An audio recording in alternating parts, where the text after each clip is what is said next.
La foudre est tombée sur Matignon. En quelques heures, Sébastien Lecornu a quitté son poste de Premier ministre. Son gouvernement aura tenu une nuit. À peine 24 heures après sa nomination, tout a implosé. Les Français, eux, restent stupéfaits. En 14 heures et 26 minutes, le gouvernement aura duré.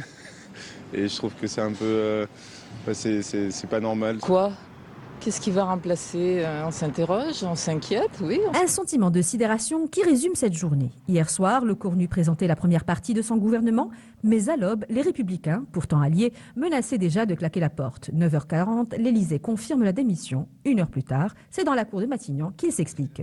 La troisième des choses, c'est que la composition du gouvernement au sein du socle commun n'a pas été fluide et a donné lieu au réveil de quelques appétits partisans, parfois non sans lien, c'est d'ailleurs très légitime, avec la future élection présidentielle. Traduction, il n'avait plus de majorité ni de partenaire fiable. Les gestes envers la gauche n'ont rien changé, le socle commun s'est fissuré de toutes parts. À droite, la colère, Bruno Retailleau évoque un manque de confiance et cet après-midi, Bruno Le Maire a annoncé sa propre démission. Un symbole, la digue cède jusque dans le premier cercle du pouvoir. À gauche, on appelle à reprendre la main. Le Parti socialiste réclame un Premier ministre issu de la gauche et des écologistes. Nous demandons donc aujourd'hui au président de la République la nomination d'un ou d'une première ministre issue de la gauche et des écologistes, ouvert au compromis, s'engageant, comme nous l'avions dit il y a plusieurs semaines, à ne pas utiliser l'article 49.3.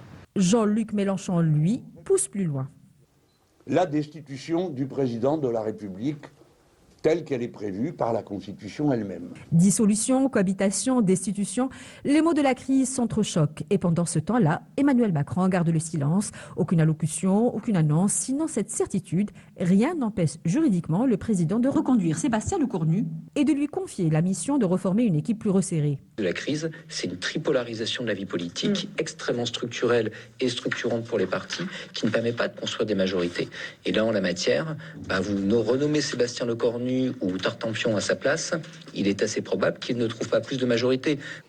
À 19h, Emmanuel Macron choisit finalement de temporiser. Il demande à Sébastien Lecornu de rester en mission 48 heures pour tenter de bâtir une plateforme d'action de stabilité et revenir mercredi soir avec une nouvelle copie. Macron se dit prêt à prendre ses responsabilités si cet ultime effort échoue, mais lesquelles? Dissolution, reconduction ou simple gestion de crise? Les oppositions n'y croient plus. Ce soir, Lecornu n'est plus vraiment démissionnaire, pas encore reconduit et déjà sur le fil.